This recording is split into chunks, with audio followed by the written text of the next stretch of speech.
Thì bây giờ mình sẽ để mỗi shot glass, một chút bánh phở, một chút thịt và một bạn sẽ đun cái nước này á. Đến mình sẽ have một cái first shot. Cheers. Cheers mọi người. 100% mọi người. Ok. First time ever.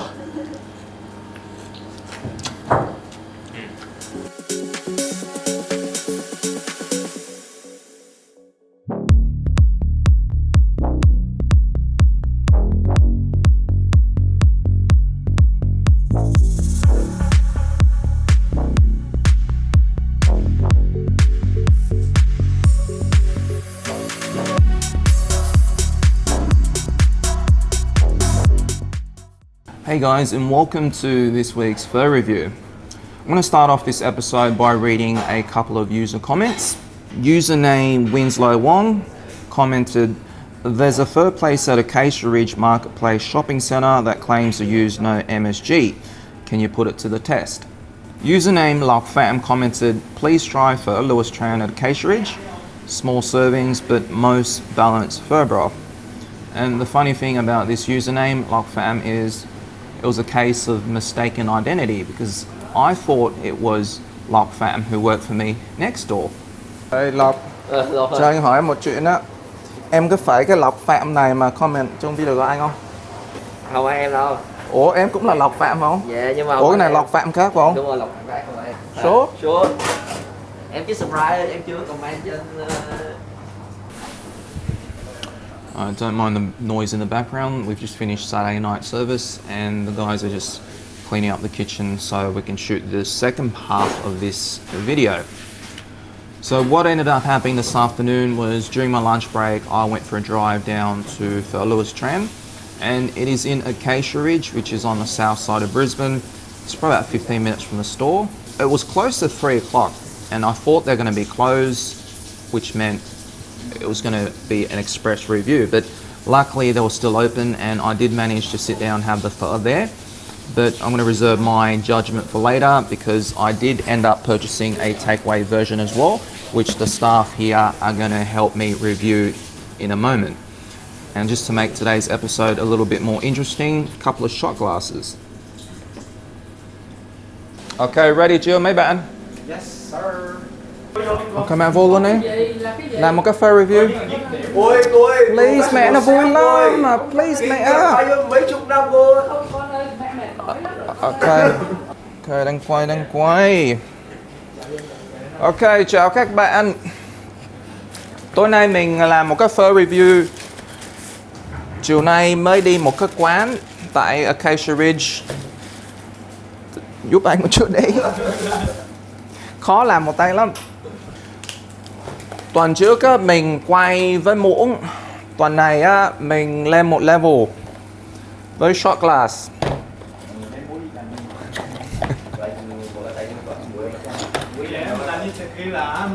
Yeah. Okay, set up đi. Thì bây giờ mình sẽ để mỗi shot glass, một chút bánh phở, một chút thịt và một bạn sẽ đun cái nước này á. Đến mình sẽ have một cái first shot. Và đến mấy bạn sẽ chấm điểm. Ủa sao có 3 miếng thịt vậy? Ủa Trong này không? Trong đây mà. Cái đúng đi. Đun đi em. Coi. Lên hình muốn bị đánh không á vậy?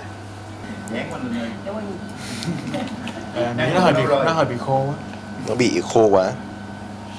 Mà nó bị kiểu dính lại với nhau á, sticky ấy. Cái phở này người ta xài phở khô đúng không anh? Đúng rồi. Người ta không có xài phở tươi. Nhưng mà Phở khô, phở tươi khác nhau, sao em biết là phở khô? Em nhìn cái cọng phở nó khô lại ấy. Cái sợi phở nó khô lại này. Cái này là bên Mỹ người ta ăn cái bánh phở này. Không, ở Mỹ ăn sợi hủ tiếu mỏng. Đúng rồi, sợi ở bên Canada chắc ăn phở khô. Hay là ăn cái này với là bên đổ Mình đã Thôi ra đâu ai chị. mình đã sáng chế ra một cách để thưởng thức phở. Anh đi lấy bỏ thịt vô nữa. Em lấy cái bò viên được không? Không được em. Không có bò viên hả? Mọi người chỉ được ăn. Cheers mọi người. Cheers. 100% mọi người. Ok. First time ever.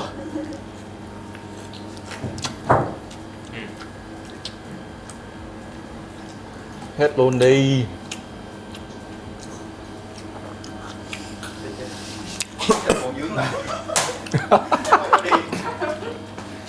Của em là số 2. Em nói là decent. Decent. Mình cho 1,5 điểm. Dở. Em cho 3. Wow, cao nhờ. Mặn. Em 3, too sweet. Hơi ngọt. Em giống anh Khánh nhưng mà cho 2,5. Em đưa soda, em muốn nó sweet. Ok. Nó mặn mà nó ngọt theo cái kiểu bột Nó bột. ngọt trước rồi sau nó mới mặn. Không, nó ngọt, em đâu thấy mặn đâu. Nó chỉ nó đường trắng, tại vì đường trắng nó thường ngọt trước.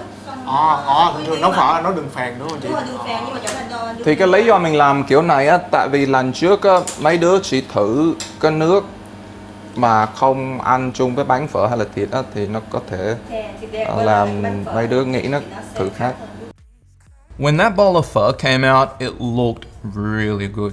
I really liked the presentation because there was a Mount Thai or mountain of rare beef that was above the broth.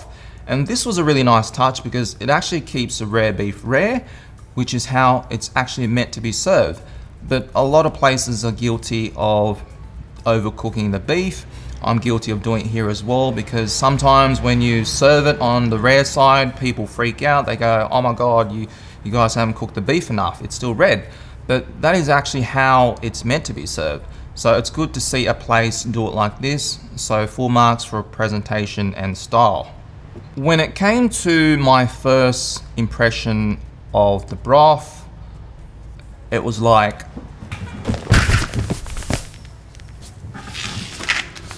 this is a bit of an exaggeration, but it felt like someone slapped me across the face with a 20-kilo bag of white sugar. Whoa. It is crazy sweet. What the hell? Wow. Quá trời ngọt.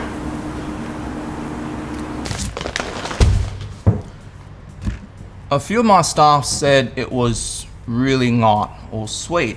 And probably the best way to picture this is to imagine if you have your morning coffee, say you're a flat white drinker and you have yours with no sugar, which is how I have it. Your best friend, they have theirs with 2 sugars. You accidentally end up with their cup. You take a sip and you react. You'd say, oh my God, that is so sweet. Ugh. This is not mine. And that is how I reacted as well, because I just was not used to this level of sweetness. Don't mind my acting, it's not very good. I'm actually going to do a first here. I'm going to award a point for X Factor to this broth. And for those who've been following this channel will know that X Factor is one of the hardest criteria to score a point in. I've only given it out to a handful of places because there's got to be something memorable about the broth. But here I'm going to award it because this broth, I'll always remember it for being the sweetest broth I've ever had in my life. I was at the chemist this morning and I saw this on the shelf.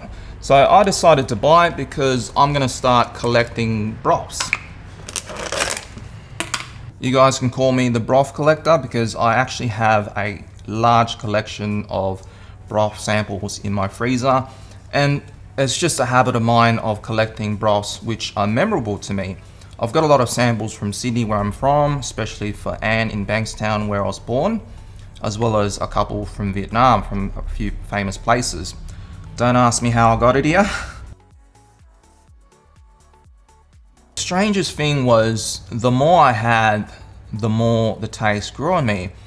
And going back to the example of the flat white with 2 sugars, if you were stuck on the desert island with just this coffee, you might be complaining after the first couple of sips, but after a while, you actually get used to the taste, and I ended up enjoying it so much that I slurped the entire bowl, which usually means I'm going to score this place quite highly. I don't usually have lemon in my pho, but on this occasion I ended up squeezing the wedge, and I found that it actually helped to cut down on the sweetness. It made it a little bit tardier, and to be honest, I should have asked for another wedge or two. And apart from the glaring obvious sweetness, under all that, the broth is actually quite balanced. And I could taste a slight undertone of chicken broth because there's a smoothness which only chicken broth can bring to the table. In today's episode, I wanted to spend a bit more time talking about how I score a broth from 0 to 5. And previously, I've been probably a bit too technical about it because I'm a pretty complicated guy. I used to be an ex-civil engineer, but I wanted to just tone things down and pretty much just explain it in a way that even my 6-year-old nephew can understand. Hi guys, this is Kofu, my new puppy dog. He's a bit crazy right now. So probably the easiest way is to think of the analogy of a swimming pool. There's a shallow end and the deep end. So the shallow end I would score a 0 because there's just no taste to it. It's like almost being in the kids pool and your ankles are barely above the water. On the opposite end, you can literally drown because the taste of the broth is just so deep and rich and complex, and that is where a broth would score a 5.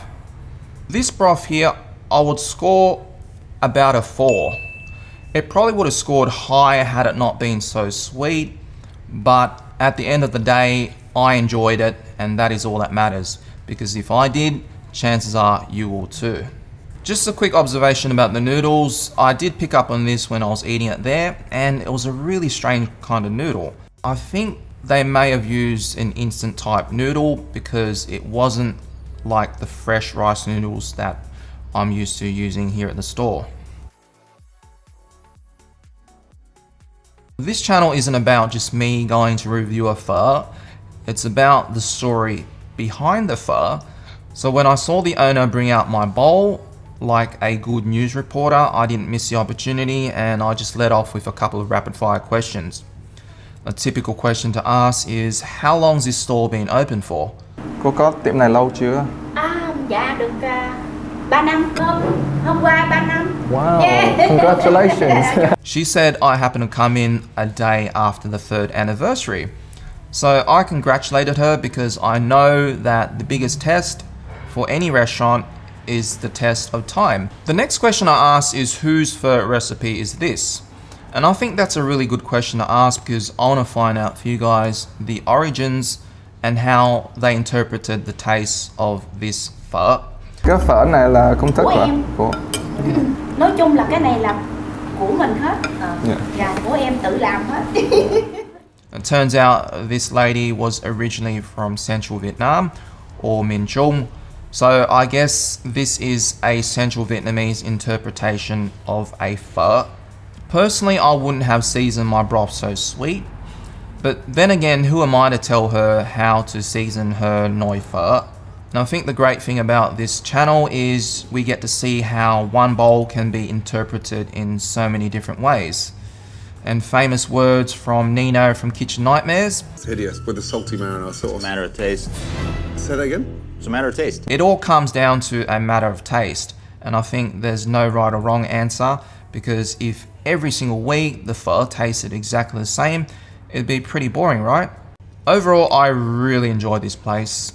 It's very cozy and they were very accommodating, especially when I came in close to closing time. And did I mention the price? $12.50 for a quality bowl like this. That is the cheapest on the south side, because most places in Sunnybank are around the $14 to $15 mark. So this is a great alternative if you don't want to put up with the traffic and the parking in Sunnybank. Check this place out. But a word of warning, the broth is very sweet. And this might not suit people like my mum or grandma who don't like sweetness. I can already tell they're going to say something like quá trời ngọt, which means way too sweet. But you've got options. You can ask for a couple of extra wedges of lemon, which really helps to cut down that sweetness and just makes that broth a little tardier and a little more bearable. And that is it for today's episode. Thank you for the user comments for suggesting where to go. I do have a bit of a backlog on places to go, But I'll see you guys in my next video.